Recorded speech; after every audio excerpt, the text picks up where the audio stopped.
আপনার সাথে আমার একটু মিস্টেক হয়েছে, আপনি আমাকে ধোঁকা দিলেন। আসলে এরকম কিছু করা যাবে না। আপনি কারো উপকার করছেন কার জন্য ভাই? আল্লাহ। তার সাথে আপনার ফ্রেন্ডশিপ থাকুক কিংবা আনফ্রেন্ডশিপ হয়ে যাক, আপনি কখনো তাকে তার উপকারের খোটা দিবেন।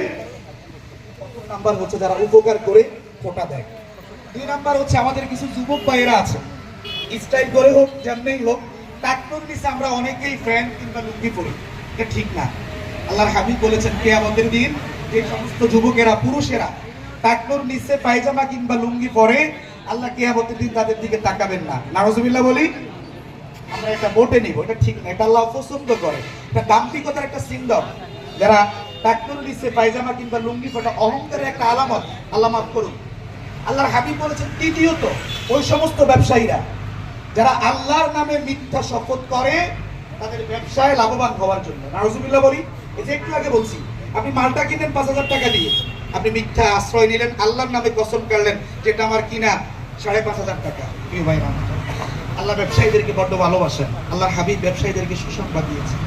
তা আমি আজকের এই উদ্বোধনী অনুষ্ঠানে এটাই বলতে চাই যে আলহামদুলিল্লাহ আমরা এখানে কোরআন হাদিস দিয়ে আজকের এই দোয়া দিয়ে, আল্লাহর হাবিব বলেছেন আদ-দুআউ মুখুল ইবাদা।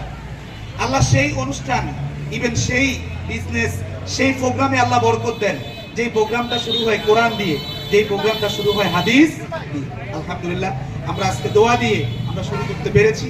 এজন্য আমরা আবারও আল্লাহ শুকরিয়া আদায় করি।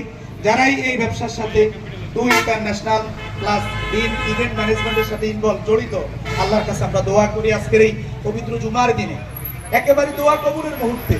আল্লাহ হাবিব বলেছেন জুমার দিন এমন একটা টাইম আছে যেই টাইমে বান্দা আল্লাহর কাছে যেটা দোয়া করে আল্লাহ সেটাই কবুল করে। সুবহানাল্লাহ বলি। অধিকাংশ মুফাসসির মুহাদ্দিস বলেছেন সেই টাইমটা হচ্ছে জুমার দিন আসরের পর থেকে মাগরিবের আগ মুহূর্তে। সুবহানাল্লাহ বলি। আমরা একেবারেই সময় মতো কব দিছি। আলহামদুলিল্লাহ আমরা আল্লাহর কাছে মন থেকে দোয়া করব আল্লাহ যেন আমাদের এই বাইরের ব্যবসার মধ্যে স্পেশাল বরকত দান করে।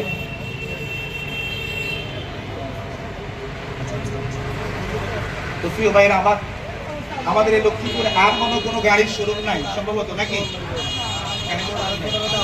আলহামদুলিল্লাহ।